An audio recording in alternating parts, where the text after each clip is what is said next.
Es- Bueno, era como para continuar y ya estábamos aquí observando la presentación. Entonces, Recording in progress. sucede que vamos a mirar lo siguiente, ¿sí? Sucede que cuando se da una lesión, decíamos, el conocer que la célula se ha destruido, que se ha roto, porque eso es lo que va a pasar, ¿sí? Donde la membrana va a terminar fragmentada y va a permitir que los componentes internos salgan, ha sido un aspecto que se ha podido utilizar desde la medicina en el sentido de que el contenido que existe dentro de la célula, pues nos va a permitir conocerlos y saber si realmente hubo un proceso de muerte celular, por ejemplo, cuando uno habla de un infarto, ¿sí? Infarto, en este caso agudo del miocardio. Cuando nosotros lo observamos, o por lo menos tenemos toda la clínica y sospechamos la presencia de él, ¿sí? Em, pues nosotros decimos, yo quiero saber si el paciente ha presentado ese tipo de afección. En,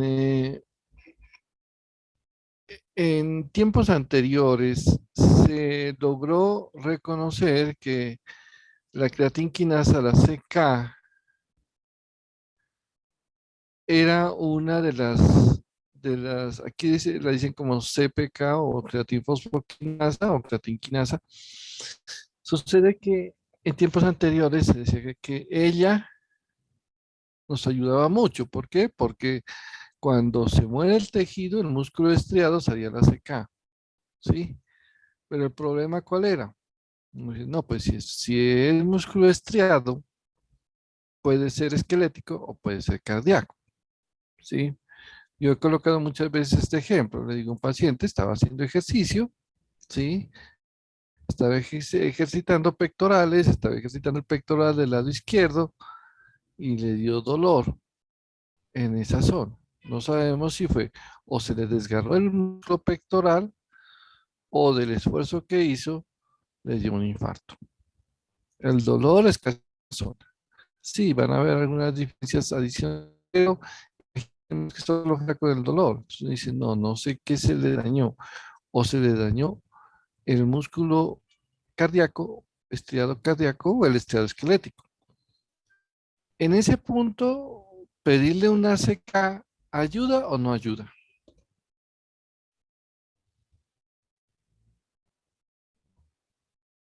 ¿Qué opinan? ¿Qué pasaría si yo le pido una CK?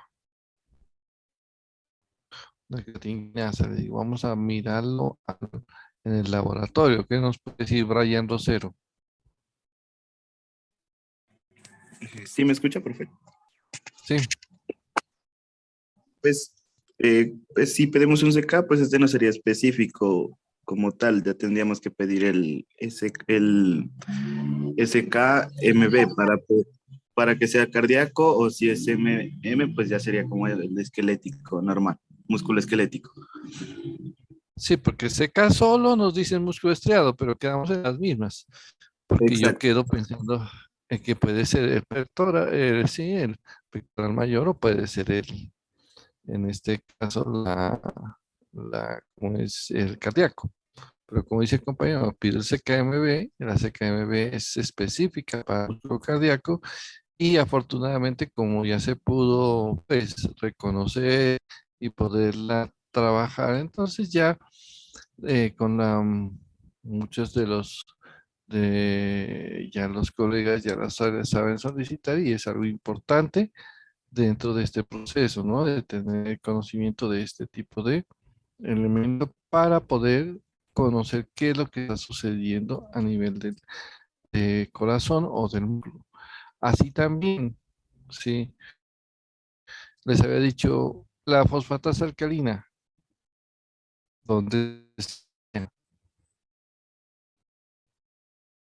¿Qué En el órgano hígado y pertenece? huesos, profe. Pues se lo puede encontrar en todo el cuerpo, ¿no? Pero pues tiene una especificidad más que todo en el hígado y en los huesos, aunque pues también en alguna proporción en el sistema digestivo y los riñones, ¿no? Ujú. Sí, generalmente, como dice, más se la utiliza como para el hígado, sí, aunque en algunos no se puede utilizar en otros, o sea, puede presentarse, pero se la utiliza con cierta frecuencia para mirar si hay algún efecto de lesión.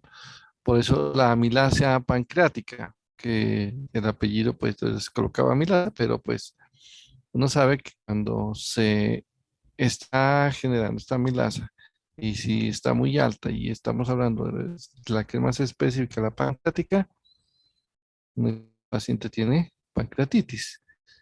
Y así yo creo que con el tiempo vamos a lograr identificar muchos de los elementos que se liberan y pueden ser ya transportados por la sangre dentro, o sea, dentro de ese contexto de que es una muerte, una necrosis. El tejido se está muriendo, hay necrosis y ahí tenemos ese elemento, ¿no? Que se está en ese sitio. Entonces, con estos puntos,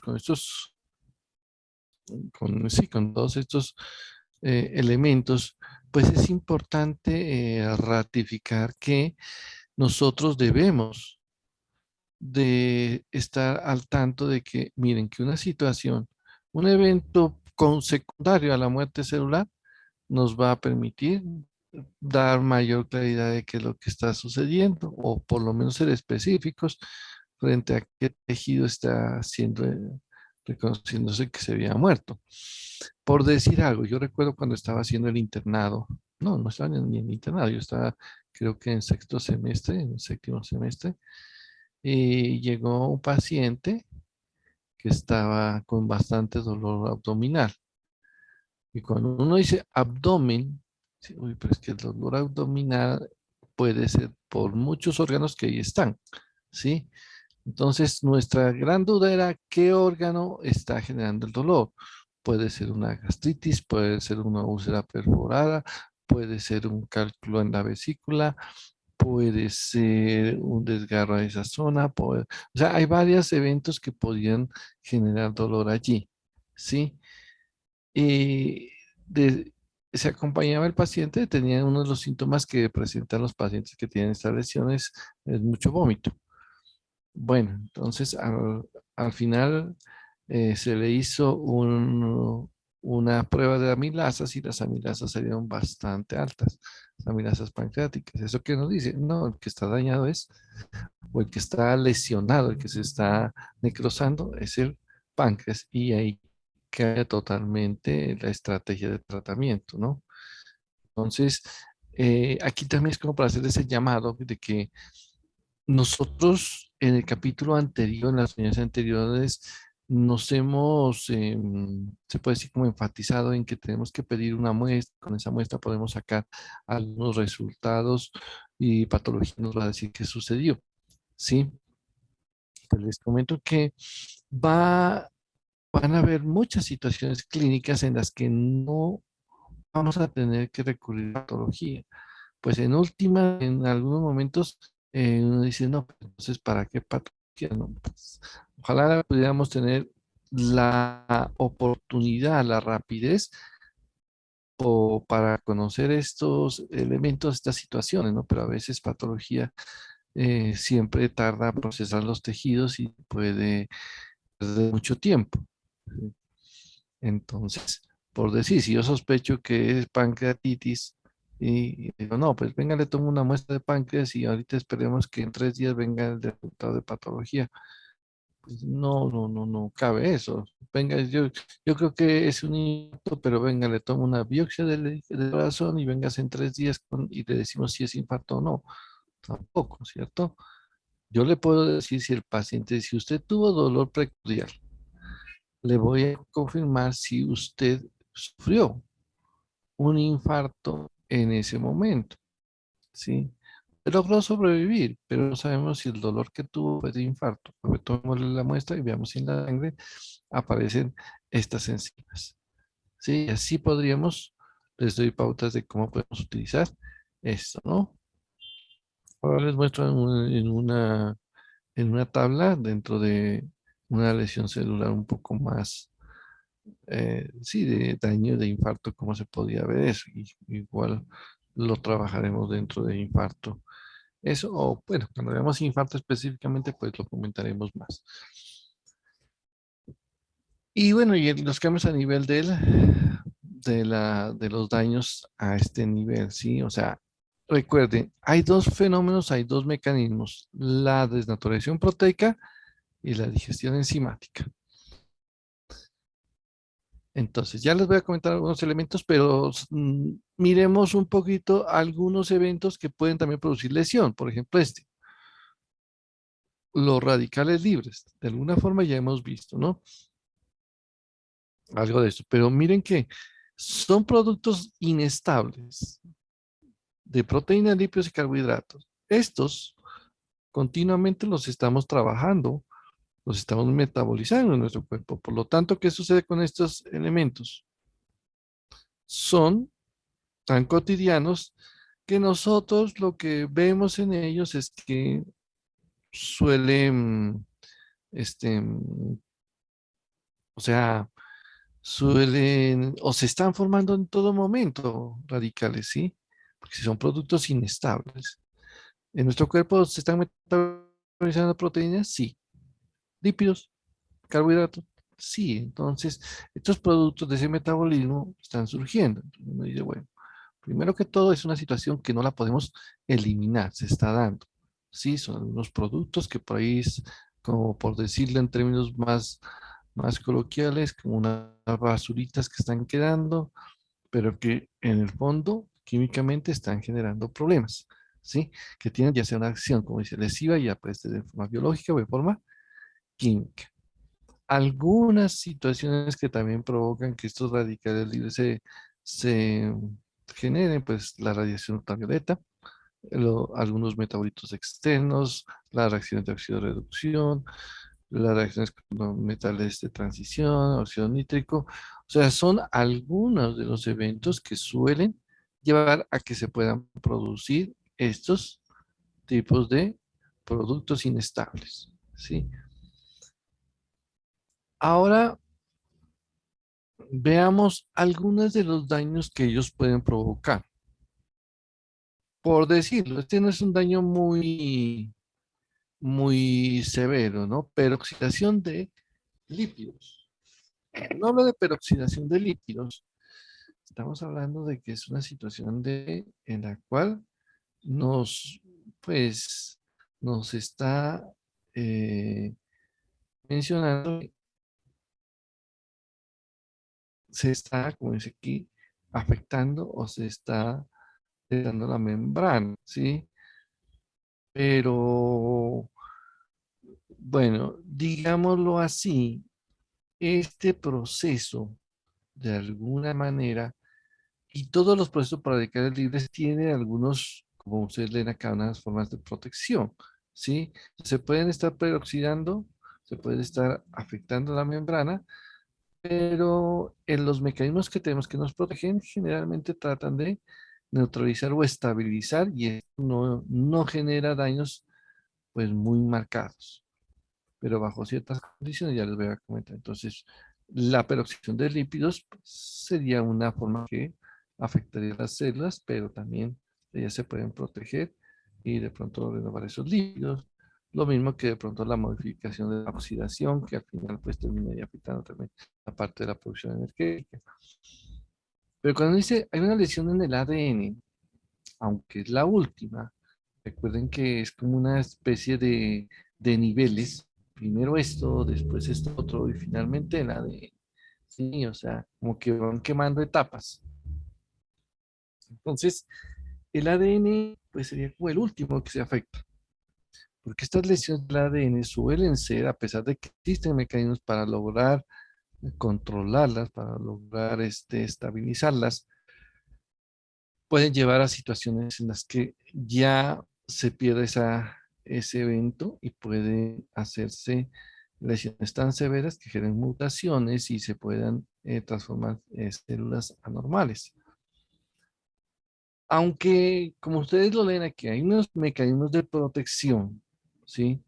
Que afortunadamente esos radicales son inestables y algunos se neutralizan, como quien dice, salen al espacio y las moléculas que están por fuera ayudan a que se vayan estabilizando y neutralizando.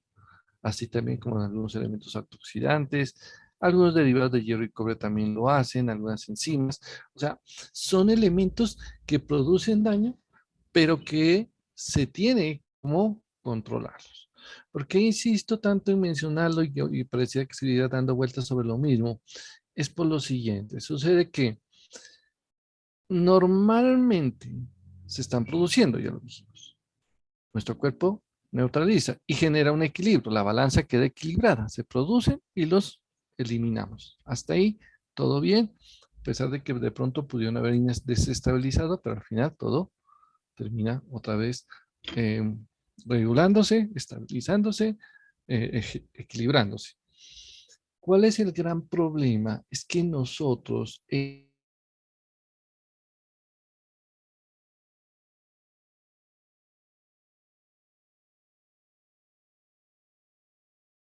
ambientes externos que vienen ya sea en la alimentación, en la radiación u otro tipo de agentes, como lo decíamos, algunas de esas causas, como se decía en la diapositiva anterior, van a llevar a que se formen en gran cantidad estos radicales. Y por eso, ¿sí? Estamos viendo algunas situaciones que están haciendo que ese equilibrio, que es el que nuestro cuerpo siempre tratará de mantener, ya no se pueda estabilizar, ¿sí? ¿Se acuerdan que yo les decía lo del envejecimiento? Existen radicales que al final terminan ayudando para que se dé ese envejecimiento. Claro, mientras más nos exponemos a sustancias artificiales, a una cantidad de elementos que conservantes y demás que terminan provocando mayores cantidades de estos radicales, nuestros sistemas de protección terminan siendo ineficientes para tanta cantidad y por eso algunos terminan ya generando daños.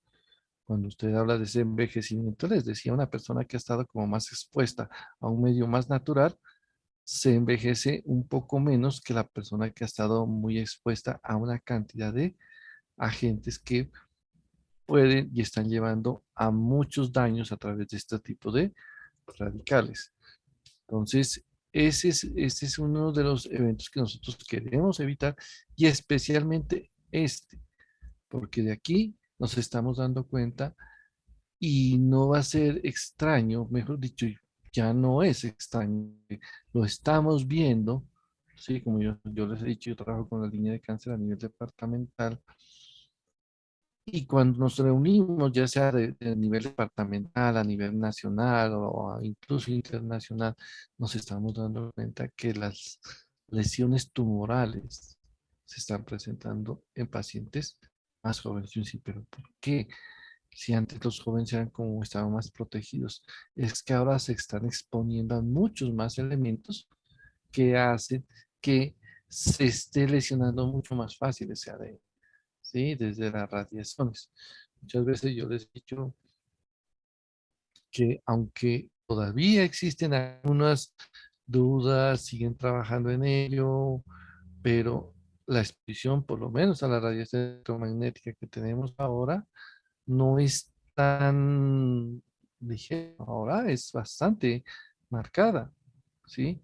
Entonces, la exposición a ello nos ayuda a ir hablando y conociendo que tenemos un inconveniente frente a esto, ¿no? Tenemos muchos agentes y de alguna forma, a veces hasta los mismos antioxidantes que los podemos recibir con nuestros alimentos, no los estamos recibiendo. Algunas vitaminas actúan como antioxidantes y nosotros no las estamos consumiendo y tenemos también deficiencias en ese sentido. Entonces, nos toca empezar a mirar todo este panorama que se ha venido desarrollando. Aquí una especie de gráfica en la cual trata de mostrar un poquito ese tipo de situación, ¿no? Algunos tipos de radicales derivados del oxígeno, ¿sí? que se podría decir, se pueden generar cierto equilibrio con algunos de los que tenemos acá, ¿sí? El hierro, uno de ellos podría llegar a generar cierto equilibrio y a neutralizarlos, algunos de ellos, ¿sí? A convertirlos en moléculas neutras. Pero algunos radicales no logran llegar hasta allá y pueden terminar provocando daños en la célula. Aquí lo como a nivel de lípidos, a nivel de proteínas y a nivel de ADN. ¿Sí? Sigo insistiendo, tenemos mecanismos, pero los estamos saturando y al hacerlo, pues la eficiencia de ellos termina siendo no, pues, o sea, no nos termina protegiendo. Hablemos un poquito de la lesión química, las sustancias químicas. De pronto ya habíamos dicho, la parte del ácido, el- los alcalinos, directamente ellos se unen a moléculas y producen desequilibrios bastante marcados que terminan dañando las membranas, dañando todos estos elementos y al final pues tenemos un desequilibrio muy importante, ¿no? Pues esto de pronto no es tan complejo por la mecanismo que les acabo de comentar, es algo muy fácil en ese desequilibrio que ellos provocan y finalmente la lesión. A veces la parte indirecta es un poquito más complicada porque no vemos el daño con la exposición a la gente, especialmente, lo voy a tomar como un ejemplo cuando nos exponemos, cuando lo ingerimos, ¿sí? Por ejemplo, en el consumo del alcohol, del etanol, ¿sí? Yo sé que ustedes, yo los vi muy juiciosos anteayer y veía que nunca se han expuesto al etanol, o por lo menos espero que eso sea como algo extraño, ¿no? Pero bueno, no dices, listo, el etanol, el ron, el whisky, bueno, y diferentes tipos de presentaciones que viene esto, el aguardiente, el nariño, bueno, todos ellos, listo. Es lo siguiente, ¿sí? Sucede que yo creo que probablemente ustedes lo han escuchado y quiero ilustrarlos también con una situación bastante lamentable que sucedió en una ocasión. Y fue esto, sucede que el etanol dentro de nuestro organismo, ¿sí? Él utiliza un grupo enzimático al cual es muy afín para que sea metabolizado a nivel del hígado. Entonces, cuando se consume el alcohol, este grupo enzimático, o sea, lo utiliza y lo procesa y al final pues tenemos que el paciente pues de alguna manera decimos se equilibra, ¿no? Pues va a llegar a los efectos que da el alcohol, pero el paciente está bien, ¿sí? En el sentido de que no sufre su estado de salud, condiciones que pongan en riesgo su vida. Pues yo sé que de pronto ustedes han oído del alcohol o cuando hablamos de que se está haciendo, ese va el nombre, sí, cuando se utiliza otro tipo de alcohol para hacer licor y que no es el adecuado. ¿A qué alcohol me refiero?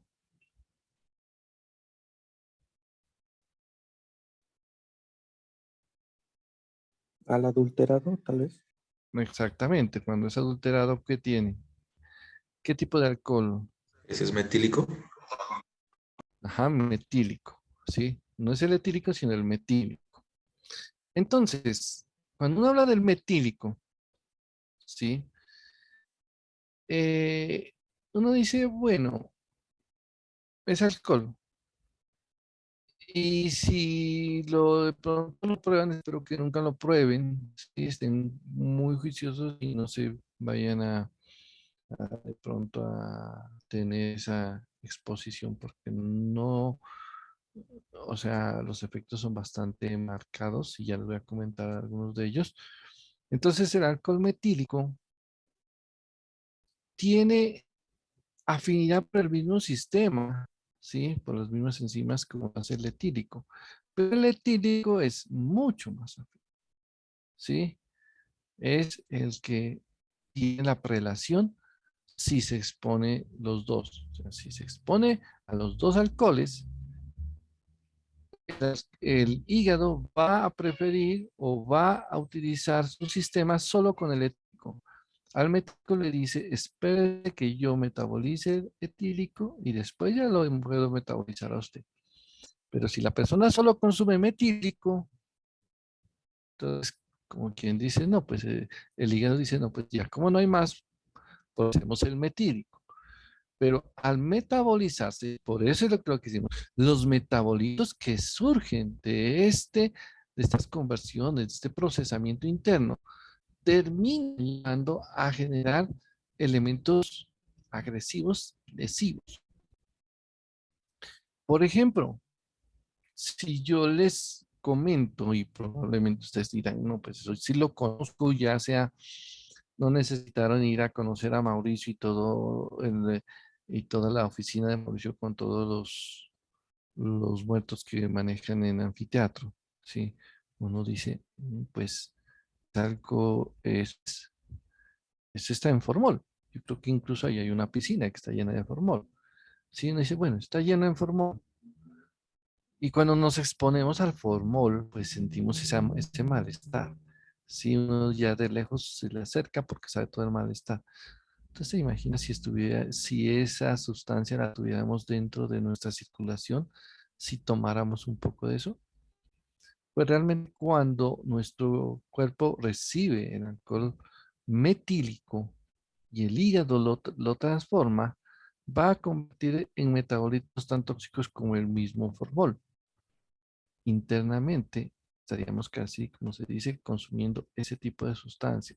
Sustancia que tiene una neurotoxicidad. O sea, va directamente a los ojos, sistema nervioso, y pues si ya nos vamos en ese sentido, pues los cambios van a ser bastante lamentables porque sabemos que en el sistema nervioso las células difícilmente se recuperan, las hemos trabajado como permanentes, entonces la situación es bastante compleja, ¿no?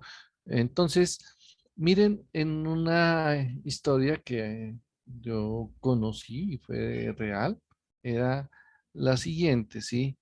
Que dos muchachos estaban brindando o se pusieron a tomar, pero de pronto por la situación de que el otro alcohol es más caro, se pusieron a comprar alcohol más barato, o sea, el adulterado, no se dieron cuenta que era adulterado, y después de estarlo ingiriendo, se empezaron a sentir mal. ¿Qué sucedió? Pues como están sintiéndose mal, ellos dijeron, no, pues ya no sigamos tomando, mejor vámonos. El uno dijo, no, yo me voy para mi casa, como él vivía con su familia, entonces fue allá a la casa con la familia. El otro vivía arrendando una habitación. Entonces, los dos muchachos, ¿sí? Cada uno tomó diferente, pues a sus casas en ese sentido. El que se fue a la casa, pues la familia lo vio que estaba como malito y lo llevaron al hospital. Cuando lo llevaron al hospital, allá lo trataron, le dieron el antídoto y lo controlaron y sobrevivió. El otro se fue a su habitación donde estaba arrendando y fue lo último que hizo porque allá falleció por efecto de la intoxicación. Nadie pudo prestarle atención en ese sentido, ¿sí? El daño pues, avanzó hasta que terminó afectando el sistema nervioso y al paciente pues ya pues lo mató. En ese sentido, fue muy bueno que el paciente que tenía la familia, pues él solito de pronto no hubiese tampoco podido salir si no hubiera sido porque estaban atentos a él. Entonces, se los comento porque fue una situación, fue algo que pasó pues hace años, pero pues siempre me dejó como esa impresión de que miren que tenemos que estar muy atentos a veces como el dicho popular, la frase popular, lo barato sale caro, aquí le costó la vida. Entonces, nosotros decimos, listo, tenemos que tener en cuenta esa situación. Y les comento algo que también me pasaba cuando yo estaba haciendo mi rural, social obligatorio, ¿sí? En una ocasión me dijeron, pues algunos de los pacientes, ¿sí? No es que eso sea lo más frecuente, ¿sí? Muy agradecidos con la atención o que, pues, entonces me dijo, vea, doctor, le traje una de ron para, pues, para que me la tome. Pues yo no tomo licor, ¿sí? Pero pues yo no le iba a decir, no, no, no se la voy a rechazar. A veces la gente se siente, pues, mal si le rechazan, y pues, pero yo creo que listo. Este de antídoto lo tengo en urgencias, en dado caso que si alguien me llega con sintomatología de, en este caso, de intoxicación por metanol, le doy del ron que tengo allí para que él pueda ya el tóxico sea desplazado por el etanol, por el licor bueno, por decirlo así, y se deje de producir metabolitos tóxicos. En estos casos hay que tener mucho cuidado por lo siguiente, porque a veces uno dice, pongámoslo en este panorama, en el escenario. La familia lleva al muchacho, tomamos una situación como la que contaba, ¿no? Llegan al muchacho, le dicen, vea, es que él está tomando y mire qué mal que se puso. Entonces, yo como médico digo, lo veo y veo que esto es como intoxicación por metanol, ¿sí? En esos momentos es bueno no tener al lado la familia, porque usted le dice, le voy a dar, señor, le voy a dar, venga, le doy brandy, le doy ron, ¿sí? ¿Qué va a decir la familia? Dice, uy, este lo va a acabar, dice. Lo traemos porque se está emborrachando y mire cómo se puso así y ahora este médico le va a seguir dando. ¿Sí? Y usted no tiene tiempo para ponerse a explicarle todo lo que el mecanismo que estamos explicando acá. Entonces, en esos momentos no es como adecuado tener la familia y después de que nos dieron la información ya necesitamos actuar un poco más solos para tener en cuenta que tengamos mayor facilidad y no vamos a tener ningún contratiempo en el momento en que apliquemos en este caso el antídoto, que ya es un licor de que generalmente pues que tenga una concentración alta de etanol. Yo creo que es el brandy que tiene o el whisky. Así como les digo, yo no tomo, pero pues sí los he escuchado, whisky, ron, brandy son los que tienen como más altas concentraciones, igual también son más costosos. Serían unos de los elementos interesantes. Como les dije, yo lo tenía ya casi en urgencias para ese tipo de situaciones. Pero pues uno espera que no, algunos de los colegas no sean muy amigos del licor y se vayan a acabar con el antídoto, ¿no? Es lo que esperamos que eso no suceda. Pero es como para irles ilustrando un poquito ese tipo de situación. Y esto se los coloqué frente a un solo evento en forma indirecta. ¿Van a haber más? Claro que van a haber más. Aquí hay tetracloruro de carbono, paracetamol y muchos más pueden llegar a hacer esto. Por eso la parte química y estas situaciones, incluso cuando hay ustedes ya como ven la parte de farmacología, la interacción entre algunos medicamentos podría generar alguna situación tóxica, ¿sí? Por decir, cuando hablamos de consumo de alcohol con metronidazol, nitroimidazoles, bueno, ya eso, ya la parte de farmacología les pueden ampliar un poquito más, pero también existe ese tipo de situaciones, ¿no? Entonces, esas interacciones hay que tener mucho cuidado. Doctor, Sí, doctor, sería tan amable de volverme a explicar la directa. Esa no me quedó muy clara. bueno, la directa es solamente que la exposición a la gente, la exposición a la sustancia empieza a producir el daño. No necesitan ningún paso adicional. Por ejemplo, les decía, si tomemos una situación en la cual usted accidentalmente se está trabajando con ácido y le cae en su mano el ácido, ¿sí?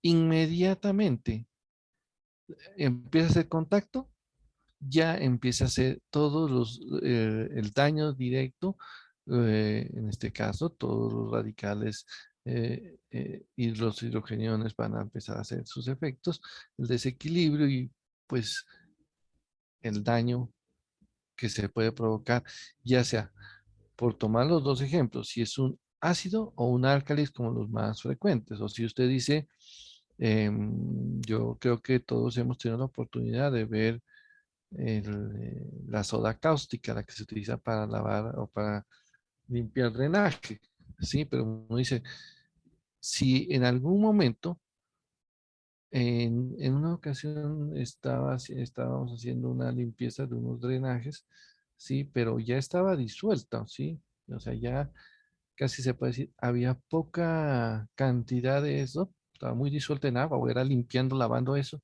ya después de que ya pasó la soda cáustica, y aún así alcancé a tocar un poco el agua y ya sentía a los pocos minutos, ya empezaba a sentir como que le picaba a uno. O sea, la baja concentración que tenía no me generó daño, pero tenía algo que ya empezaba a percibir ese tipo de efecto. O sea, en otras palabras, es cuando la sustancia de manera directa se pone en contacto e inmediatamente hace daño. En cambio, esta otra no. Esta otra sí necesita que se procese internamente y ahí es donde empezamos a ver los efectos. Por eso, la más traicionera sería esta, de acá, la indirecta. No sabemos con qué nos va a salir después de metabolizarla. Esta sí ya sabemos qué es lo que está produciendo porque de entrada empezamos a ver estos cambios. Sí, esas es como las dos formas desde el punto de vista de las lesiones químicas. Lo de las lesiones reversibles y las irreversibles. Ya habíamos visto, les mostré una animaciones interesantes como para que las vayamos teniendo en cuenta, ¿no? Entonces, de pronto aquí trata de volverlo, ¿qué es lo que se puede ver en la reversible? Lo poquito que se puede ver, porque pues la célula se recupera y tiene todavía intacta la membrana. Pero recuerden que como estas afecciones generalmente atacan a aparatos energéticos y en esos aparatos energéticos estás enfatizados, ¿sí? Hacia, mm, como dice aquí, hacia la bomba sodio-potasio. Entonces el agua empieza a ingresar en la célula y la célula se va volviendo más grande. Por eso, uno de los eventos que más se puede decir, se puede ver en las eventos reversibles es cuando la bomba sodio potasio empieza a ser inefectiva y la célula se va engordando, se va hinchando, se va volviendo tumefacta. ¿Sí? Se vuelve más grande. En estos casos sabemos que lo más probable, si le quitamos el agente, vuelva a recuperarse. Los otros eventos, ¿sí?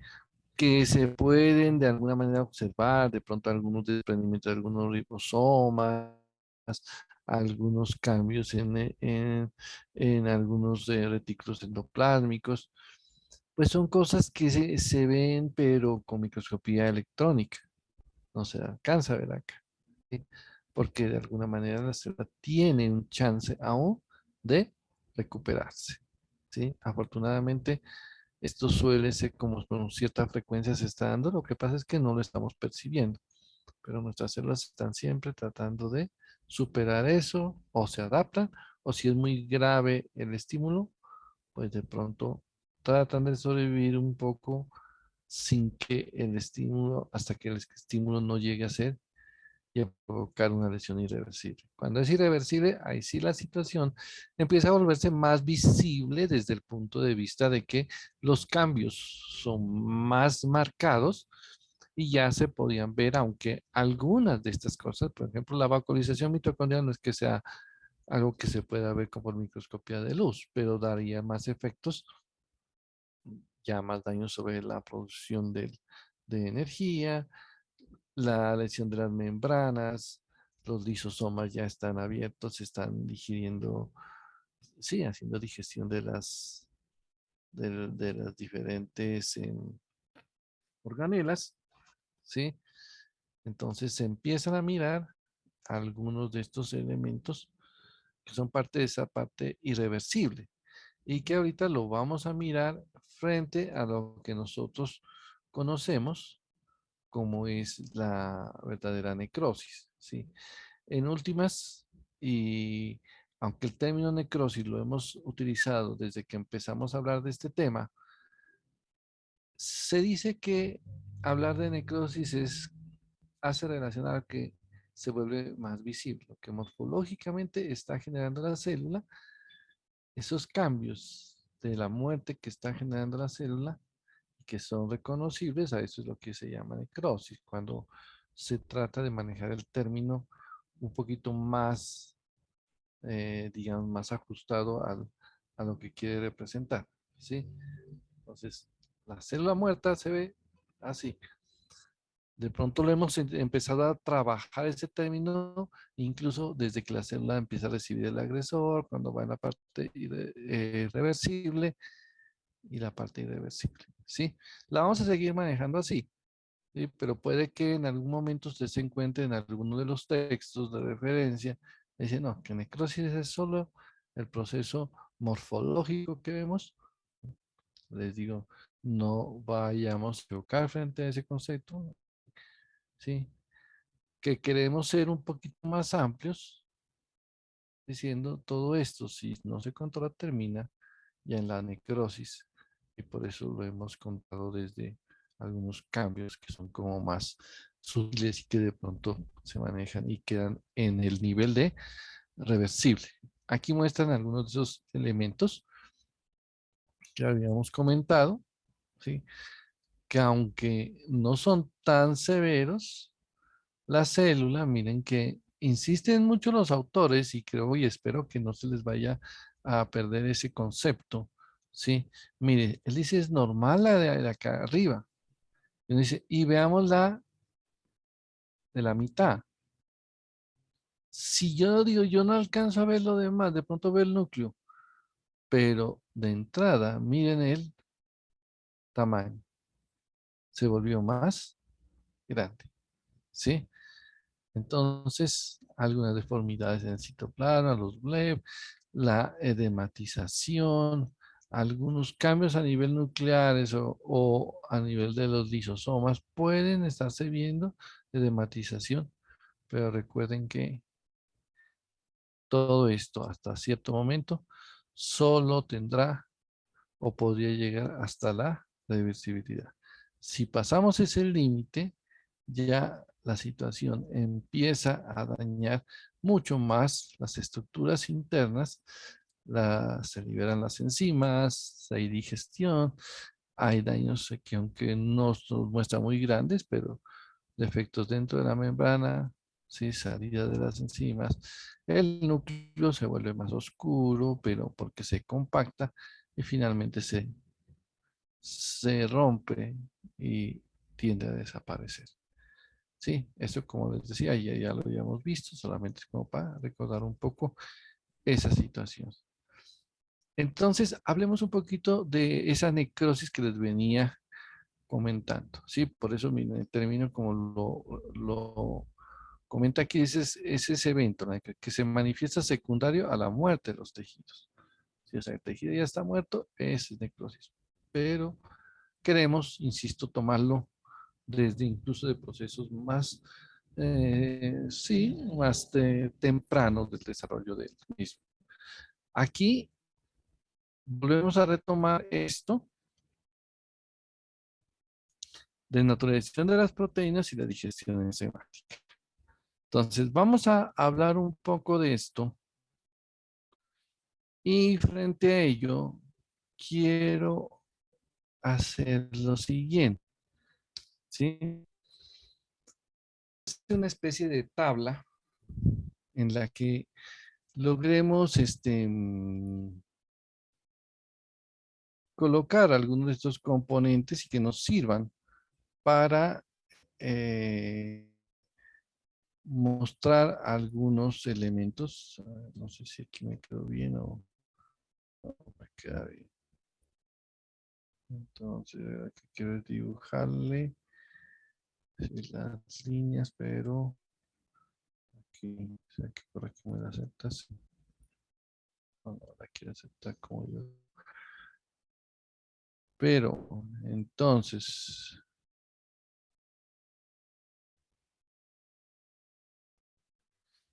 vamos a hacer esto.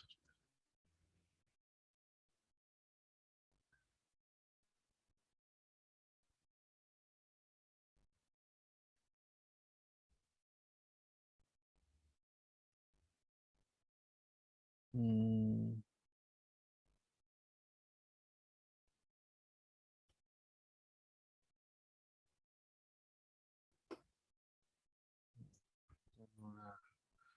otra idea por aquí.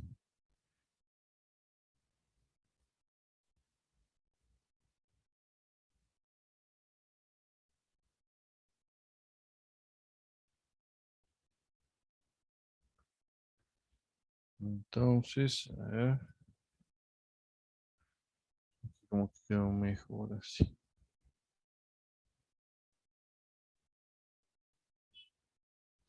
Vamos a ver que dentro de la clasificación de los tipos de necrosis, ¿sí? Les quiero mostrar algunos aspectos de las formas más frecuentes de esa clasificación, ¿sí?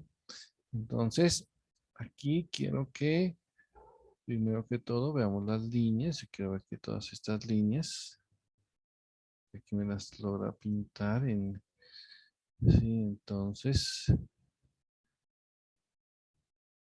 y vamos a mirar que en ella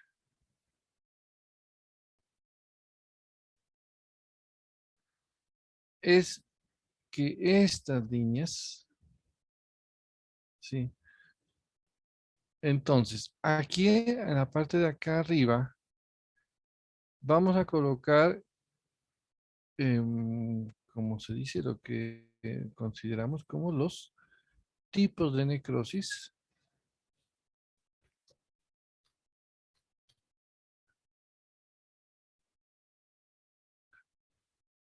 Y bajo ella,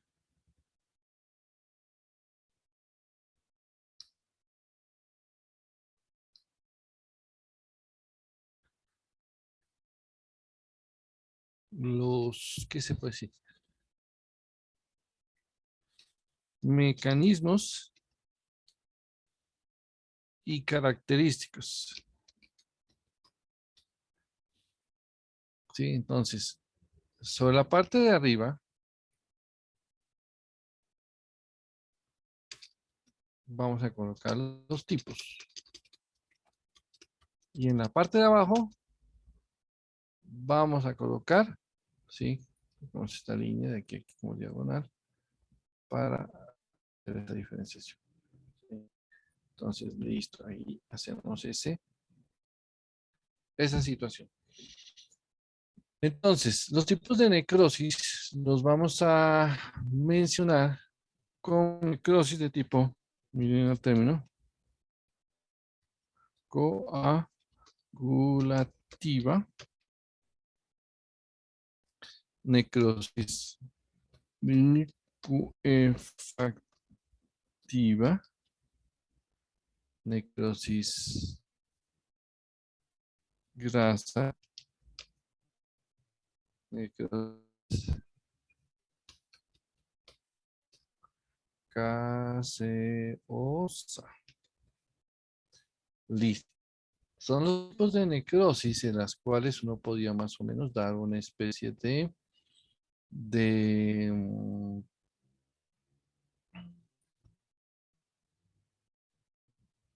o sea, se puede decir los más que se resaltan, ¿sí? Entonces, como hemos visto a través de todo lo que hemos trabajado durante estos días, hemos visto que existen algunos mecanismos, pues dije mecanismos. Entonces, el primero de ellos lo vamos a mencionar como la desnaturalización proteica.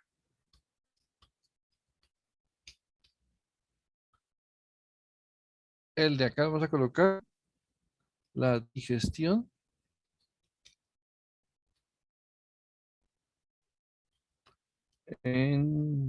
enzimática. ¿Sí? Entonces, desnaturalización proteica, digestión enzimática. Yo sé que ustedes, desde que han venido trabajando en la parte de laboratorio, muchas veces les han hablado y quiero pues pasarle un poquito a esa situación, ¿sí? Nos dicen, hablemos en cruces de acuerdo a la cantidad de los eventos que aquí se estén presentando. Entonces uno dice, bueno, hablemos en cruces, pues pongámoslo en ese sentido, en cruces. Entonces, más o menos, si yo lo pudiese plantear así, diría, esto hay en la coagulativa y esto hay en la coagulativa. Esto hay de desnaturalización proteica y esto hay de digestión enzimática. Entonces, analicemos el por qué se da esto, ¿sí? Por eso aquí voy a colocarles causa. La causa más frecuente para que se genere, o mejor dicho, ¿por qué se produce la desnaturalización proteica? ¿Quién me ayuda? Yo, profe. Dígame.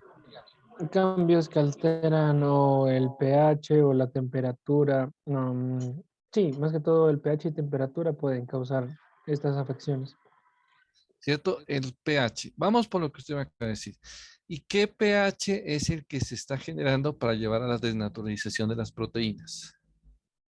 Creo que más que todo un pH bajo, O sea, ácido.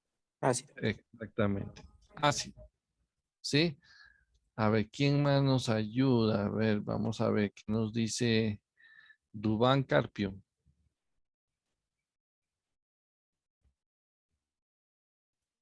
Dubán, si está por allí. Recuerden que el chat también está abierto por si acaso. Sí, aunque yo creo que ya están, un tiempo ya se conocen. Me da pena de quién no.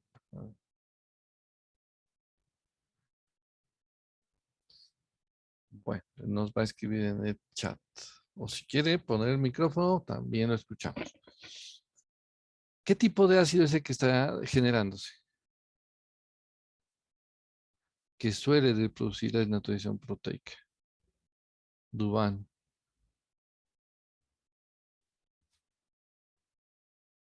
O sea, son cosas que hemos visto.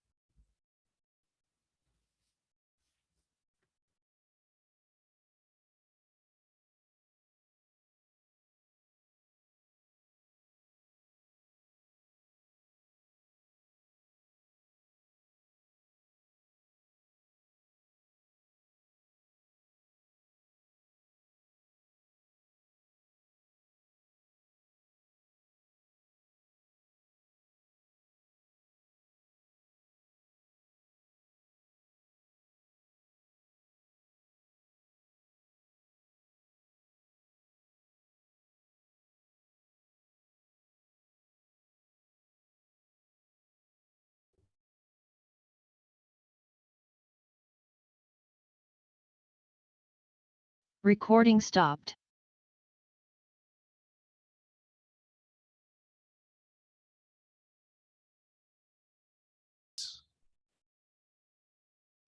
Sí, profe. Hágame un favor. Páseme el anfitrión a mí. Sí, cuando yo me conecto nuevamente se pasa el anfitrión al que yo no sé si es el que está más cercano, al que está por ahí, no sé, pero en este momento le cayó a usted, usted está de anfitriona, pero pues quiero que usted me ceda el anfitrión a mí para yo poderles explicar en la diapositiva, si no, no puedo compartir la presentación. Profe, a ver, espéreme, es que estoy desde el celular.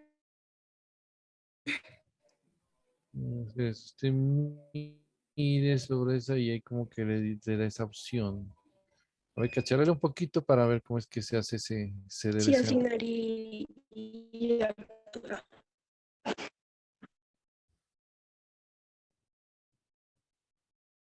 Láctico. ¿Sí? ¿Alguien me puede decir por qué el ácido láctico? Entonces yo comparto la presentación, lo que estábamos viendo.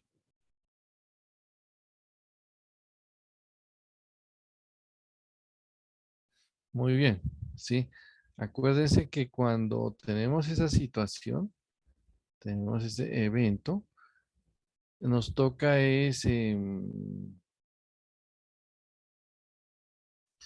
estar pendientes porque lo que va a suceder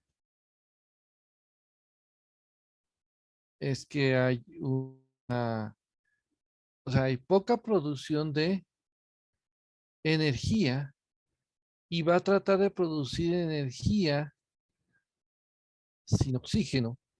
Y esto termina produciendo gran cantidad de ácido. Ácido que su objetivo, su final evento es lo que va a provocar es esto, ¿sí? La desnaturalización proteica, ¿sí?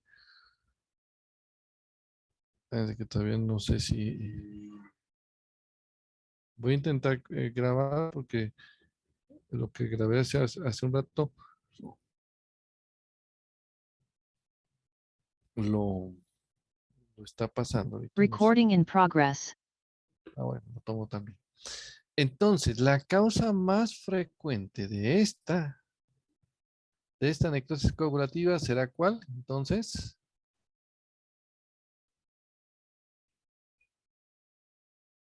la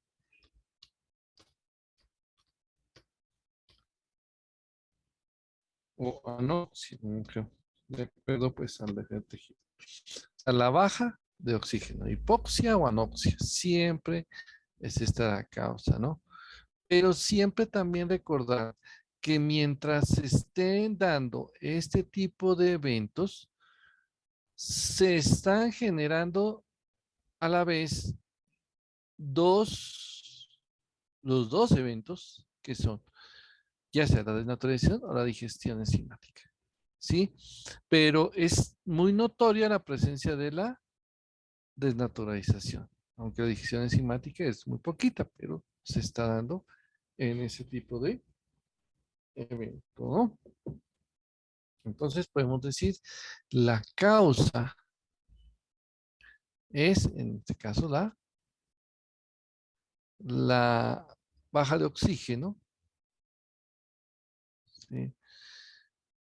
Algunos ejemplos de esto. Tenemos, por ejemplo, el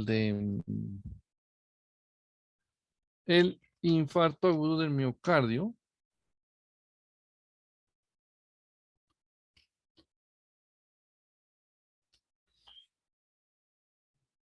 El infarto renal.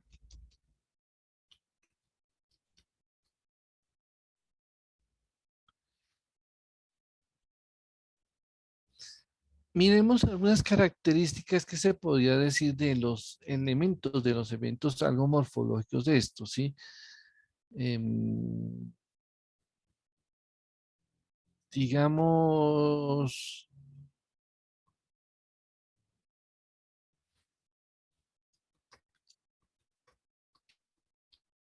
una característica de la parte morfológica. Uno dice, primero, como las proteínas se están coagulando, yo creo que todos hemos visto, si yo les digo, veamos lo que se coagula, por decir algo, si usted dice, vamos a ver una gelatina, ¿sí? Si usted dice, yo quiero preparar una gelatina, esas que venden allá en los centros comerciales o en los supermercados, y usted la prepara, ¿sí? Y cuando ya la ha preparado, se da cuenta de lo siguiente. Dice, primero pues la coloca, la prepara en un recipiente, ¿sí? La disuelve, después hay que calentarla, bueno, todo el proceso. Y después la coloca en el refrigerador, ¿sí? Bueno, si algunos no sabían, esa es más o menos la forma como se hace. Entonces la colocamos en el refrigerador y luego, dice, en ese momento, digamos así, se coagula. Y usted la colocó en una taza en el refrigerador y cuando la saca ya tiene cambio de su estado, ¿cierto? Ya no es ese fluido que había, ahora es un elemento que incluso adapta la forma de la taza. Usted voltea la taza y esa forma se adoptó, ¿sí? O sea, es un evento en el cual las proteínas quedaron inactivas, ¿sí? Entonces, coloquemos cosas como esto, ¿sí? Las proteínas, digamos, inactivas, por eso, mantienen la, la forma, ¿sí? Mantienen la forma de la célula. ¿Se van a destruir elementos? Sí. ¿Se van a destruir organelas? También. Pero no con la avidez tan alta como lo vamos a ver más allá, porque las enzimas, la parte enzimática no es tanta. Van a quedar quietas, ¿sí? Como se podría decir, como de una forma, em, por decir algo, a ver, les coloco un evento que podríamos asemejarlo a una situación de una necrosis de tipo coagulativa. Em, yo les digo, pensemos en Simón Bolívar, ¿sí? Entonces, uno dice, bueno, los restos de Simón Bolívar, ¿sí? Que estaban en Santa Marta, ¿sí? Listo. Dice, y yo voy a mirar los restos de Simón Bolívar. Y uno dice, ¿hace cuánto él falleció? ¿Hace un siglo? ¿Hace 2 siglos? ¿Hace 3 siglos? ¿Hace cuánto? Más o menos.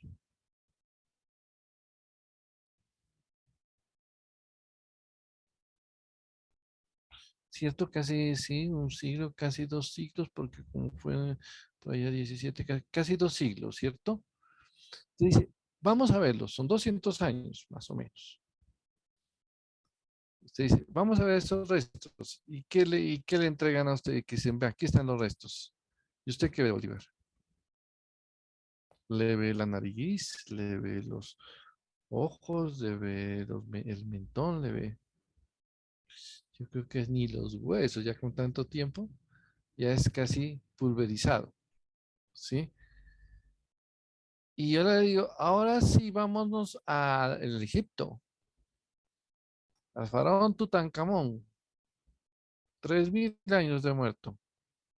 Lo sacan de allá y usted le ve, todavía se le ve el rostro, no es que se lo vea tan bonito como debió de haber sido, sí, las características humanas que se mantienen, ¿no?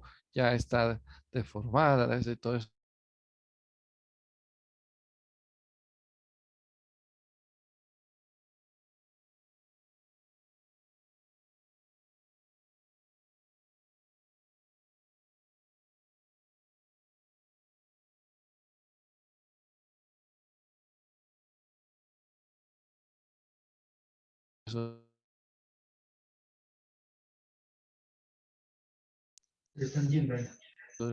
Doctor,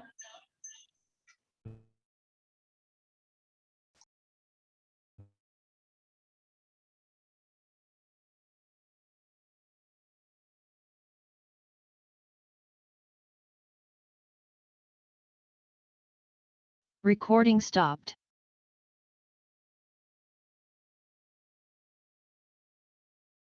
Press. No se le entendía nada por lo que estaba entrecortado. Bueno, listo. Sí, ya les comento.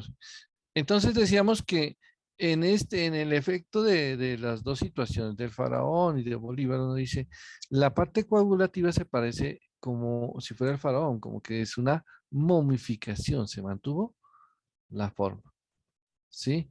Ese es como en síntesis lo que quiero que recordemos, mantener esa forma. ¿Sí? Voy a dejar abiertas estas características para ver si de pronto le agregamos alguna más dentro de las que vamos a seguir describiendo. ¿Sí? Si no, pues ya las eliminamos. Pero por ahora dejémoslas abiertas y después ya les colocamos algunas de ellas, ¿no? Vamos a la necrosis de tipo licuefactiva. Yo creo que todos hemos licuado, ¿sí? Y coloquemos el ejemplo cuando dice voy a licuar una manzana. Usted coge la manzana y la coloca en la licuadora, ¿sí? Enciende la licuadora, suelta la manzana, ¿sí? Después apaga la licuadora y yo le digo, vuelva a recoger la manzana. ¿Qué sucede en ese momento?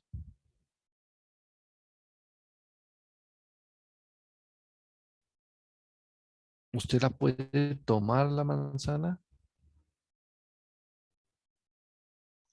No, doctor. Cierto que no dice, no, no la puedo tomar la manzana porque pues estamos dándonos cuenta que no existe, ya se licuó, ¿sí? Aquí la situación se vuelve, lo podemos hacer de esta manera. Mire. Se da esto. En nuestro sistema, quien se encarga de actuar como las cuchillas de nuestra licuadora es las enzimas. ¿Sí? Entonces, esas enzimas son las que van a llevar a ese tipo de situación. ¿Sí? Entonces, aquí lo podemos colocar que hay una liberación de enzimas. Liberación que ya la habíamos mencionado, ¿producto de qué? De la ruptura de las membranas de los lisosomas. ¿Sí? Por eso un ejemplo de estos es los Abscesos. abscesos, muy bien. ¿Sí? Los abscesos son uno de ellos, ¿no? Sí, los abscesos son uno de esos eventos. Porque cuando uno habla de un absceso, y no sé si lo comentamos el otro día, pues, pero a veces yo retomo conceptos porque les he dicho que esto es muy dinámico en el sentido de que no podemos abandonar la temática que hemos venido trabajando, ¿sí? Ahora ya me generó como una tensión esto de que se vuelva a desconectar. Pero ahorita está conectada a espérese, a la red. Voy a ver si lo cambio a. Ya no entiendo este correo. Dice que está conectada a la red, pero dice que está conectada a los datos. Ya no se entiende. Aunque creo que está más conectada es a los datos, porque se nota que está muy.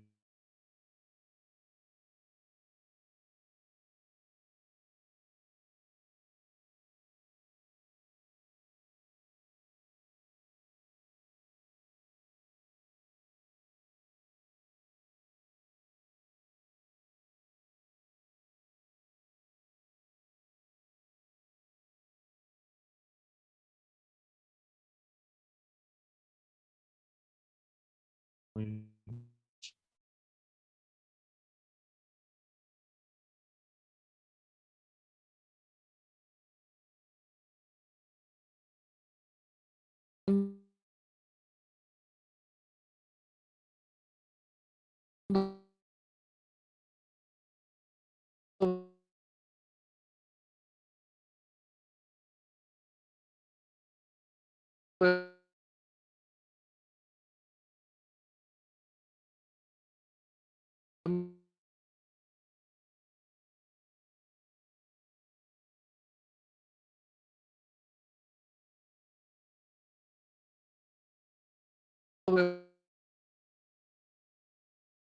Recording stopped.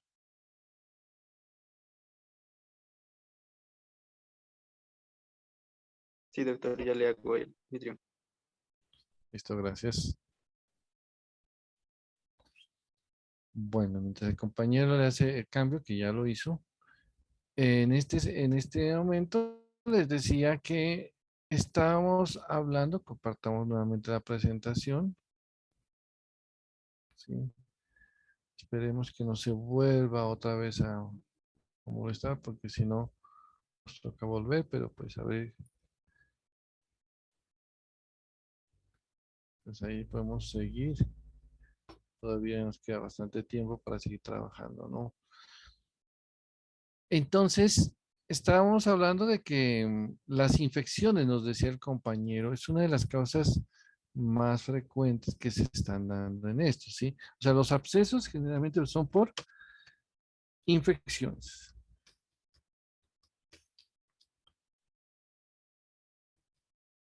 Entre ellas,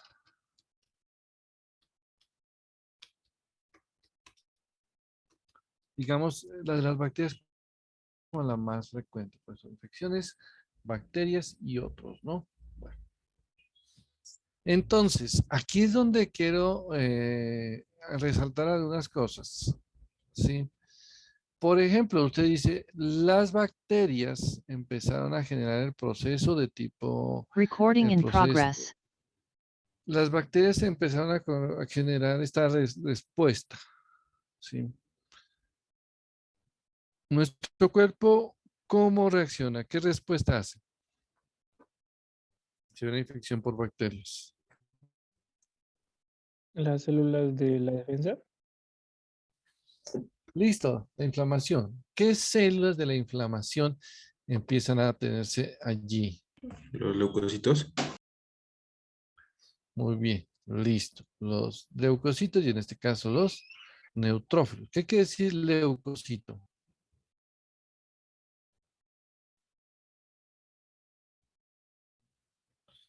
Listo, células blancas. Cuando uno dice que son células blancas, y por eso es que siempre les trato de colocar elementos como muy de cotidianos para que lo asociemos más todavía. Células blancas, pues, si ustedes debieron de haberlas visto en microbiología o en laboratorio, dicen, no, pues cuando uno las mira en el microscopio, me está diciendo que está inestable, pero es que no nos saque. Entonces, cuando se observan al microscopio, en una placa, pues no es que sean tan blancas, es lo más oscuro que uno ve, ¿cierto? Entonces, yo quiero ver y lo que encuentre son unas células oscuras, las manchas más oscuras de la placa son los leucocitos. Dice, ¿por qué los llamaron blancas si son las oscuras? Pero así a la vista no son oscuras, son blancas. ¿Sí? Esa es la característica. Porque cuando usted mire usted nunca ha visto un pus de color negro, ¿sí? Ni azul oscuro, ni café oscuro, ¿sí? Esperemos que no nos saque momentos en que empezar a tener miedo también, pero bueno. Entonces, esos leucocitos, pues de pronto procuremos estar más interactuando ¿sí? Para que vayamos haciendo más dinámico y ustedes ayúdenme a aportar. Entre eso están los glóbulos blancos neutrófilos, ¿sí? Entonces se liberan enzimas, o sea,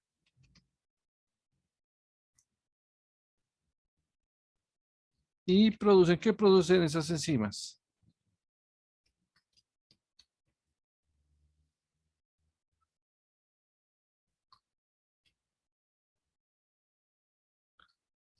Ya sea producen lisis, ¿de dónde? de las bacterias. Lisis del mismo tejido o lisis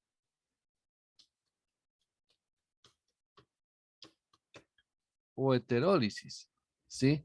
Las enzimas del tejido se liberan y destruyen, o sea, las enzimas de las células se liberan y destruyen su propia célula. Pero también las de los leucocitos se liberan y destruyen tejidos adyacentes. Y se mezclan, y pues que cuando les decía, cuando se ven allí, se ven de color más claro. El pus siempre lo vemos de color, que se puede decir como color pastel, como amarillito, como, sí, rosado, amarillito, verdoso, pero verde claro, porque está mezclado con células blancas, el color que le está dando, ¿no? Entonces, eso es lo que nosotros vemos allí. Entonces, cuando un tejido sufre esto, se convierte en una de las características, por decirlo, otra característica de este tejido, mencionémoslo así mejor, allí,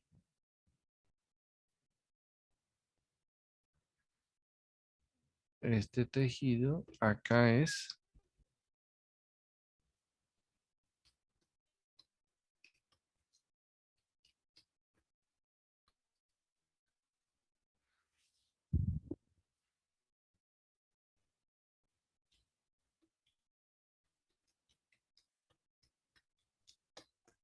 dando unas características que se ven como un tejido más líquido por el efecto enzimático, ¿no? La zona del tejido se vuelve más líquida. ¿Sí? Decíamos, todos estos tejidos que sufren hipoxia terminan siendo necrosis circulativa y se da esta situación. Hay un solo tejido que hace una situación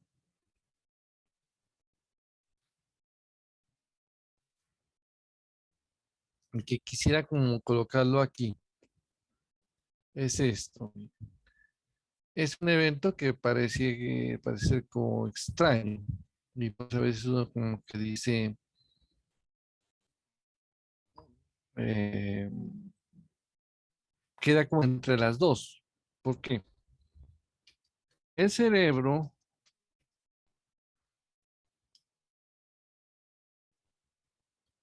con la hipoxia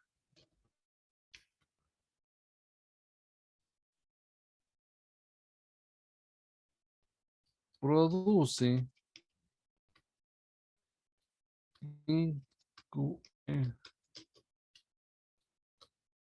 licuefacción.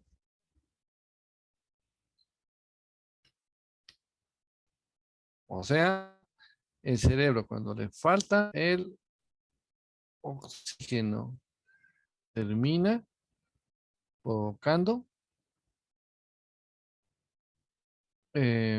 provocando que el tejido se vuelva líquido. No esperaría que fuera como más rígido, pero no, este no. Como que se activan las enzimas más y eso es lo que nosotros vemos en estos casos, ¿sí? Entonces, para que veamos que como que se sale un poco de la regla, ¿sí? Y a veces se encuentra como entre los dos. Por eso tenerlo en cuenta el caso especial que se tiene en el cerebro. Vamos a hablar de la necrosis grasa.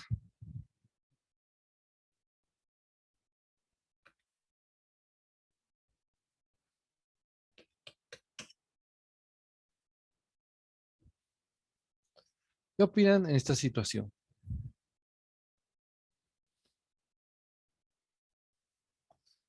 Se están liberando enzimas, ¿cierto? ¿Qué enzimas serán o que actuarán sobre qué elemento? De acuerdo con el nombre. Las lipasas, doctor. Muy bien. O sea, aquí es más específico hablando de que las enzimas son las lipasas. Entonces creo que bueno, que si liberan. El ejemplo más específico, el ejemplo más común de esto es el ejemplo de lo que es la pancreatitis.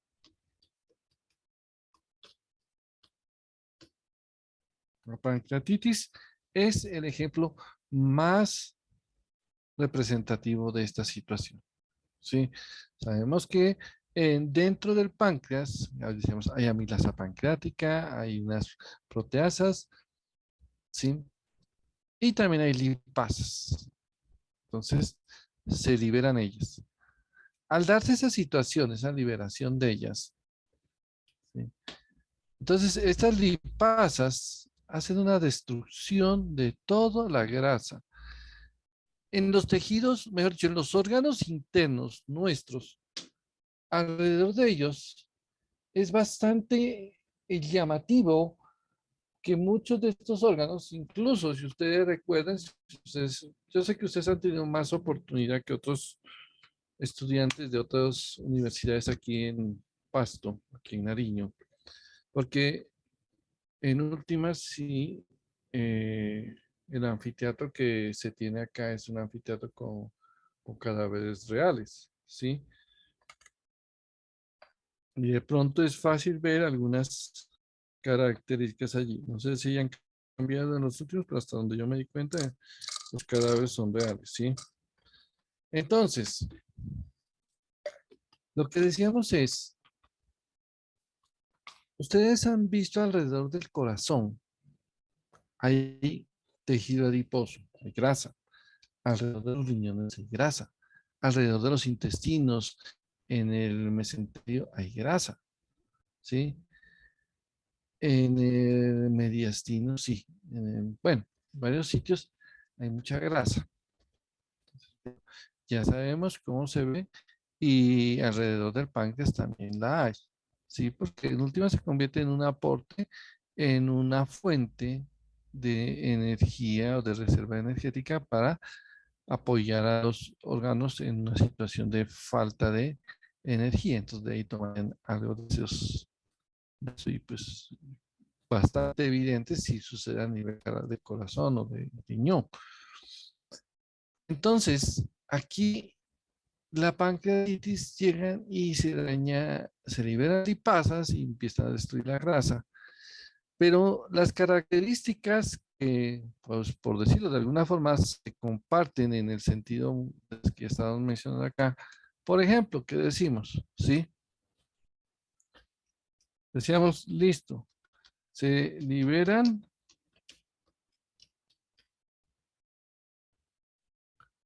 lipasas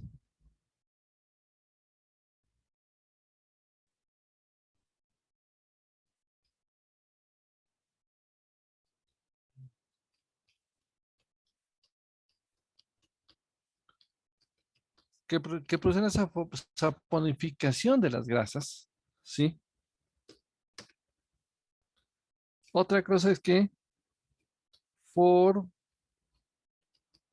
abones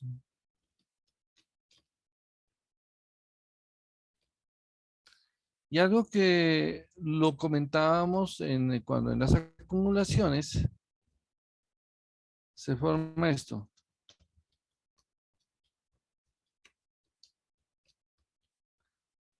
Se forman depósitos de calcio. Entonces, aquí esos depósitos de calcio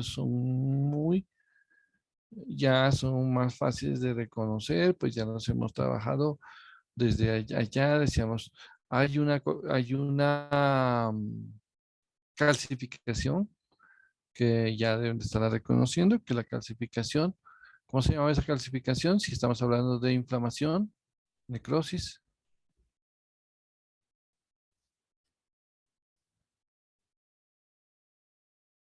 No, sí estamos con el DIS, pero ¿qué más? Distrófica, ¿no? Acordémonos para estarla, sí, ya lo habíamos preguntado, pero sigámonos manejando para que así no se nos olvide, porque el nombre a veces no es tan fácil de recordar, pero si ya lo repetimos, lo vamos a manejar ya. Entonces, es esa calcificación distrófica y el calcio, algo bien llamativo con el calcio es que se ve de color azul o morado en las coloraciones de hematoxina o zinc. Ya les voy a mostrar algunos elementos de estos a nivel microscópico, como se ve, ¿no? Veamos un poco la otra necrosis acá, la última necrosis, ¿sí? De las más frecuentes, es esta, ¿sí? Digámoslo, este es más o menos algo así.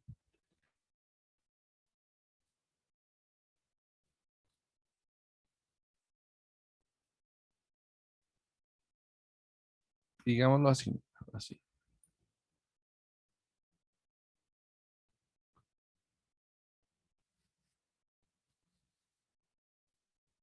¿Qué opina?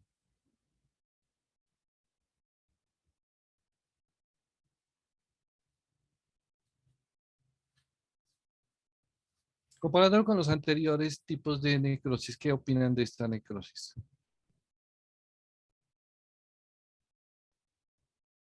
Natalia Erazo, ¿qué le parece?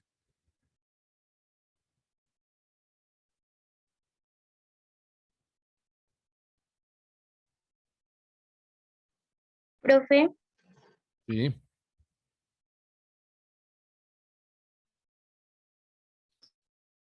Natalia no nos dijo nada, pero ¿quién nos quiere ayudar?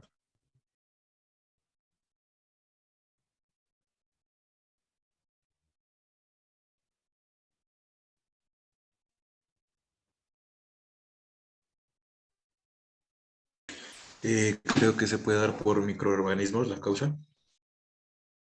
Sí, una de las causas es microorganismos, ¿sí? Y especialmente el microorganismo, ese que produce la enfermedad llamada La tuberculosis. la tuberculosis, ¿sí? Sucede que, gracias, y miren que la tuberculosis es una entidad, y yo creo que debemos de ser muy, pero muy, muy atentos. Yo les los he dicho y muchas veces les estoy resaltando porque lo que no está viendo en todos estos años de experiencia, no solamente aquí, sino a nivel mundial, es enfermedades que están resurgiendo. Y les vuelvo a decir lo que les dije el otro día.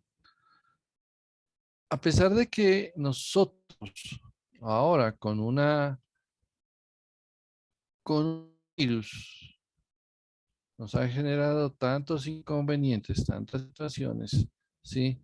Les digo, un virus nos tiene así, ¿sí? Nos tiene azotados a nivel mundial, generó tantos trastornos y bueno, ahora decimos un solo virus y como les decía en ese momento, les dije, ahora manejando mal los antibióticos y los antibióticos que son para más de una bacteria. Si un virus nos produjo así, ¿qué pasaría si las bacterias nos empiezan a atacar y los antibióticos no nos sirven? ¿Sí? Yo creo que este tema sería una temática muy buena para hacer una película en Hollywood. ¿Sí? ¿Qué pasaría si los antibióticos no nos sirvieran? ¿Sí? Créame que el aspecto devastador sería, pero muy grande. No sé, llegarle a la gente y decirle el antibiótico no es un juego, ¿sí? A usted le están dando un arma para defenderse, pero si usted esa arma hace que después no le sirva, no vamos a tener con qué defendernos. La tuberculosis en las situaciones actuales, y ya tendremos un momento en hablar muchos más detalles de ella, se ha vuelto en algunos sitios resistente, ¿sí? Y si ustedes miran con lo que se ha hablado dentro de todos estos años, los últimos años de la pandemia, pues la tuberculosis tuvo un papel pues bastante importante en una epidemia que se produjo, no sé qué si bueno, llegó a ser pandemia, pero mató mucha gente, tuberculosis, porque no se tenía el antibiótico. ¿Sí? Actualmente se tienen antibióticos, pero lo que les acabo de decir, si no hay antibióticos, si los volvemos y si los mal utilizamos, si los volvemos ineficientes, ¿sí? Si hay mucha resistencia, terminaríamos en resurgir epidemias por tuberculosis, por E. coli, por toda una cantidad de bacterias que nos producen mucho, pero mucho daño. Entonces, sin salirnos mucho de ese tema, miren que la tuberculosis produce esa necrosis de tipo caseosa, ¿sí? ¿Alguien sabe qué quiere decir caseo?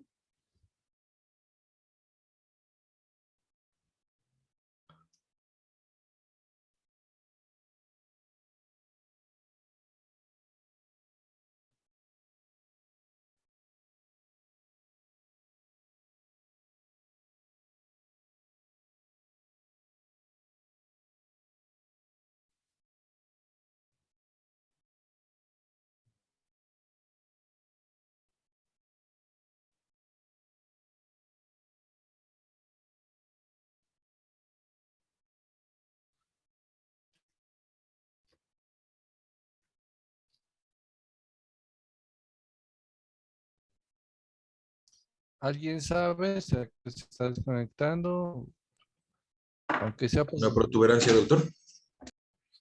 Miren, Casium, sí, es algo y yo creo que ustedes, si no lo han escuchado, probablemente lo van a escuchar. Vermis caseosa, Vermis Casium. Esto es cuando un niño nace y la grasa sobre el niño a veces queda e incluso, pues como yo cuando estaba atendiendo, yo hice mi internado en el hospital departamental y cuando algunas de las enfermedades cogían y aplicaban el caso que tenían los niños en la superficie, en la piel, eso se lo aplicaban, realmente no sé qué tantos beneficios tenga, pero pues igualmente viene sobre la piel de ellos, ¿no? Y ese calcio hace relacionar lo que parece queso, ¿sí? Entonces, a eso se refiere el término case, queso, ¿sí? Entonces, la necrosis caseosa es cuando ese contenido es ligeramente similar o parecido al queso, ¿sí? Listo, es blanquecino. Bueno, por ese lado sí tenemos acá, bueno, blanquecino o amarillento un poquito, ¿sí? Y es algo friable, o sea que usted lo presiona y como que se tiende a volver como polvo. Usted cuando aprieta un queso, hace eso, ¿no? El queso usted lo aprieta y empieza a volverse como si fuera algo de polvo, más o menos así se vuelve el tejido, ¿no? Entonces, esto coloquémoslo aquí dentro de la causa de la necrosis gaseosa.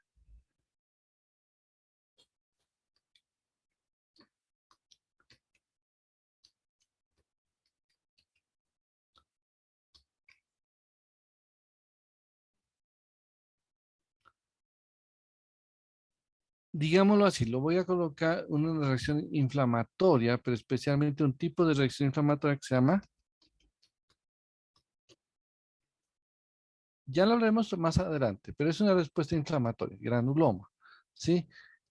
Les coloco esto, les hablo un poquito de esto nada más, es cuando la célula que está infectada, primero el macrófago devora al microorganismo, el microorganismo no se deja eliminar internamente y termina siendo él termina dentro del, o sea, en el interior de la,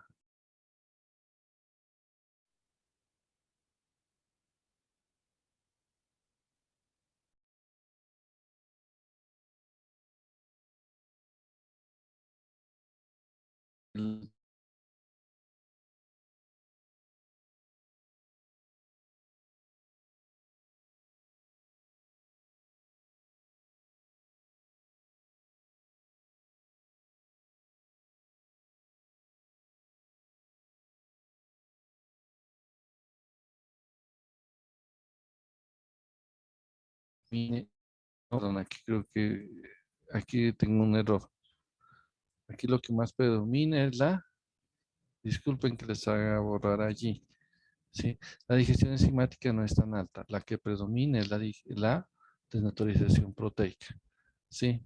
No mire el error, era porque hace un rato cuando yo estaba viendo aquí lo del chat y los participantes, la ventana que emerge me tapaba esta parte de del cuadro y no me permitió ver bien esto, pero ahorita que ya lo minimicé ya me di cuenta que estaba en un error. Por eso disculpen que me tocó hacer el cambio, pero ya lo, ya lo corregí.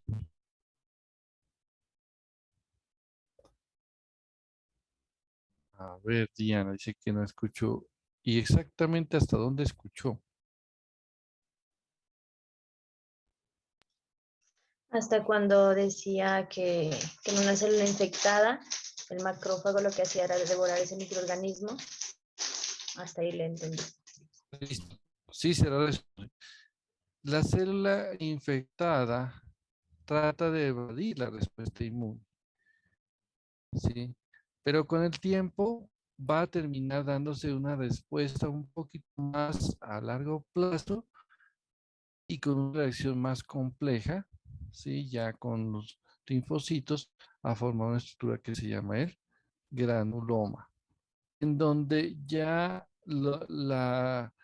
esta desnaturalización y esta digestión enzimática se van a dar, pero con cierta prelación un poquito más alta de desnaturalización proteica. ¿Sí? Este mecanismo vamos a estudiar cuando veamos reacción inflamatoria crónica y hablemos del granuloma. Pero en términos generales es una reacción, digamos, inflamatoria y crónica. ¿Sí? Coloquémoslo aquí si quieren para que así nos acordemos. Se llama granuloma, ¿no? Reacción inflamatoria crónica, granuloma, es lo que hace que se vaya a dar este tipo de situación. El ejemplo es la tuberculosis y, digámoslo aquí, características. Semeja al queso, aquí esperamos que lo gaseosa.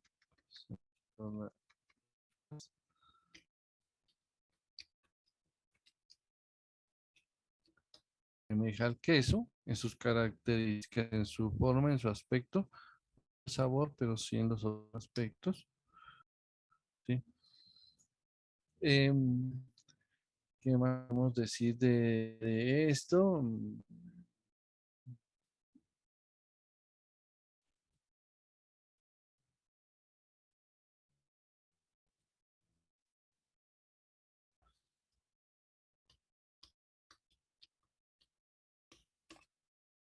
Y fría, lo que les acaba de comentar, ¿no? Que es una cosa que, o que se deshace. ¿Sí?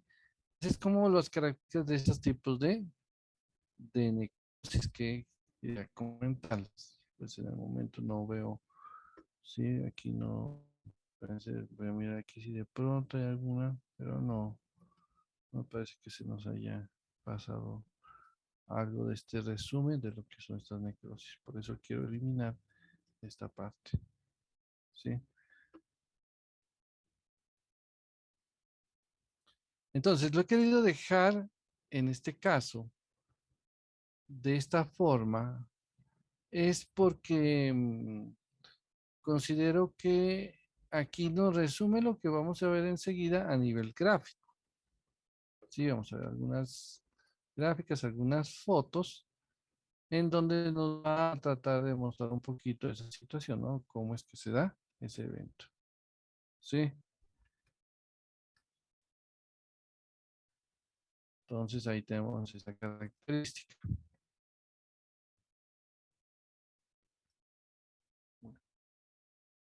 Entonces vamos a mirar algunas imágenes y algunas fotos de estos eventos, de estos procesos. Primero, bueno, aquí nos dice que la morfología de la necrosis, siempre se van a ver cosas que en las células se va a ver un poco más eosinofílica. Recuerden que hay mayor acidez, se va a ver vacuolada o esmerilada, las membranas se van a romper, el núcleo se va a volver pequeño, ¿sí? Y finalmente se disuelve, ¿sí?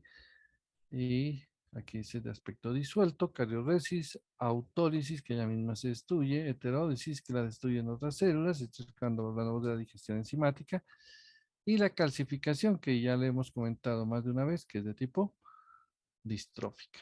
Entonces, miremos esto porque pues ya resume y lo vamos a pasar de una manera más rápida, ¿no? La necrosis por coagulación o coagulativa es la frecuente, hay la desnaturalización de las proteínas, se coagula, se trata de preservar la forma, lo vemos ya sea en el infarto, en el del miocardio, en el riñón y otros órganos, pues que no coloqué aquí, pero hay muchos más que pueden hacer ese tipo de situación. La necrosis licuefactiva, autólisis y heterólisis, ¿sí? Entonces, es lo que más hay. La zona se vuelve blanca, blanda, perdón, pero con el líquido que es lo del absceso. El cerebro es un caso especial, les había dicho, ¿no? Miren aquí la situación, ¿sí? Yo creo que en este punto sí se pueden mencionar algunas situaciones, algunas cosas especiales. Por ejemplo, usted dice, la de arriba es normal, la de abajo tiene el efecto. Si arriba es normal, entonces me dicen, ¿qué órgano es este?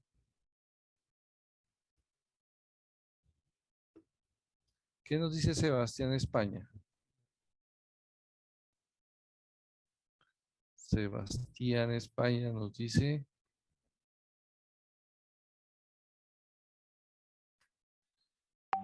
no, ¿quién fue que nos habló? ¿Sebastián? Dice que es el músculo cardíaco. ¿Por qué?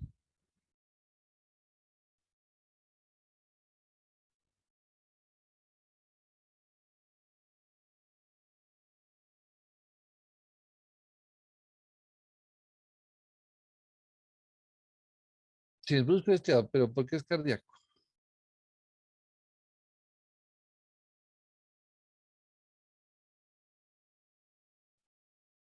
Yo alcanzo a ver algunos discos intercalares. Bueno, podríamos decir, sí, a veces no es tan fácil de mirarlos, pero bueno, sí, el núcleo. Por eso, yo siempre, pues lástima que ustedes no trabajamos la parte de histología, pero aquí podemos darles algunos puntos que les ayuden. Acuérdese, en los músculos, lo que más, si usted quiere saber qué tipo de músculo es, mire, es como lo más grande que el que tiene la célula, y nos da muchas pistas de cómo el núcleo en el músculo de tipo estriado cardíaco tiende a ser más ovalado, ¿sí? Y es central. Pueden haber uno, que es lo que más se ve, o de pronto hasta dos se pueden ver, ¿sí? Pero es como más central. Entonces, aquí dice que lo estamos viendo normal, ¿sí? Y uno dice, ¿por qué no le ve estrías? Es que las estrías solamente se las ve con, ¿con qué forma? ¿De qué forma puedo ver las estrías allá?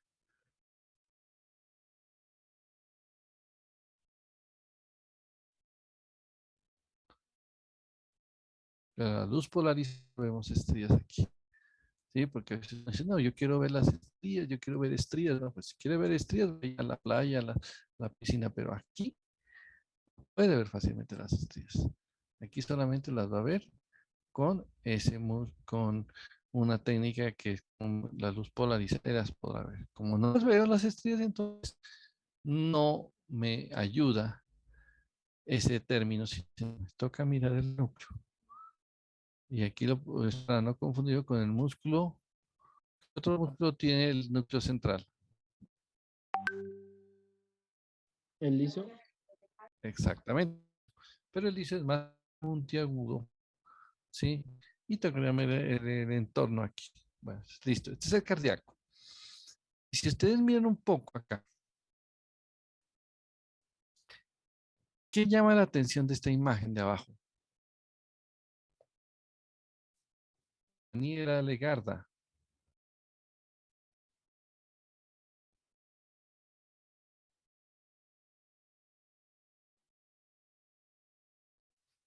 Sí, doctor.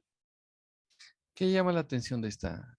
Escriban qué es lo que usted ve allí, en esta imagen de abajo.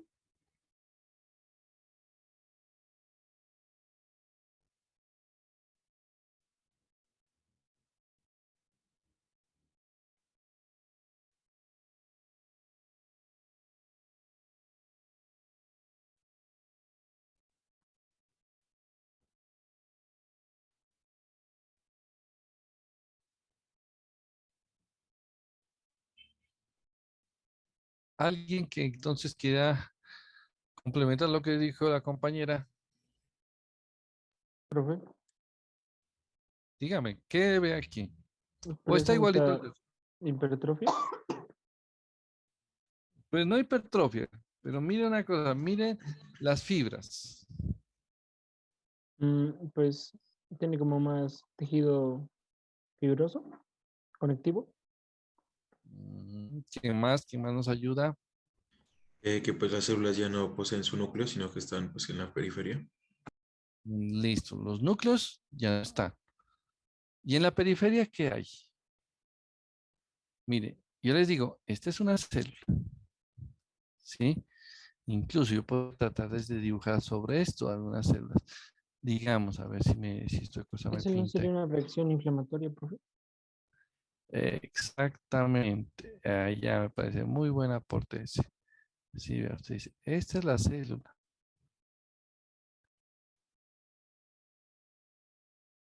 Sí, se las voy a pintar más oscuro, un poquito más oscuro, un poquito más y con un poquito más de grosor para que la veamos allí. Esa es la célula. ¿Sí? Una célula ya sin núcleo. ¿Sí? Acá eran con núcleo, sin núcleo. Se perdió el núcleo, pero la forma más o menos se conserva. Ah, no, pues sí, vea, casi se las puede individualizar. Y algo que a veces se confunden, y por eso qué bueno que el compañero nos ayudó con esto, entre estas células, entre estos cadáveres de células, aquí está la respuesta inflamatoria, que es un elemento fundamental y característico de la necrosis. Sí, hay mucha respuesta inflamatoria. Aquí estoy diciendo, pero aquí no se ve nada. Claro, es que aquí están vivas, están funcionando. Bueno, pues ya están sacadas retiradas del corazón, ¿no? Del cuerpo, sí. Pero pues, digamos así, están en el tejido, sin ninguna inflamación. Pero cuando se mueren, se ve así. ¿Sí? La respuesta inflamatoria por ahí al lado puede haber hasta hemorragia y ella. Con el tiempo, estas van a también a ser eliminadas, ¿sí? No con la velocidad que uno esperaría que en el mismo día, pero se va a ir eliminando. Entonces, esta es la necrosis de tipo coagulativa. Voy a terminar de mostrarles lo de coagulativa para después ya mostrarles lo demás, porque pues ya se nos acaba el tiempo. Pero miren otra necrosis coagulativa, esta. ¿Qué órgano les parece ese? Les doy, les doy una pauta, algo que les ayude. Allí, acuérdense, en la coagulativa se preserva la forma de la célula, pero generalmente no se ven los núcleos porque han sido destruidos durante el proceso, ¿sí? La carioresis, la cariolisis, se pierde el núcleo, pero la célula se preserva. Entonces, a la estructura que ustedes ven allí, traten de ponerle algunos núcleos. Y les digo, traten de colocar algunos núcleos a estas estructuras de aquí. Si usted le coloca núcleos redondos a esto, ¿Sería un riñón? exactamente, este es renal, es el glomérulo, son los túbulos. Pero volvemos a lo mismo, decimos, se preservó la forma, pero quedó dañado y ya está muerta, ¿no? Entonces, esta es la situación que vemos aquí. ¿Sí? Entonces, ese es como para mostrarles cómo se hace la necrosis de tipo coagulativo. Vamos a dejar allí. Esperemos pues que la próxima semana o la próxima clase pues tengamos mejor conexión. Siempre me... espero- Recording stopped.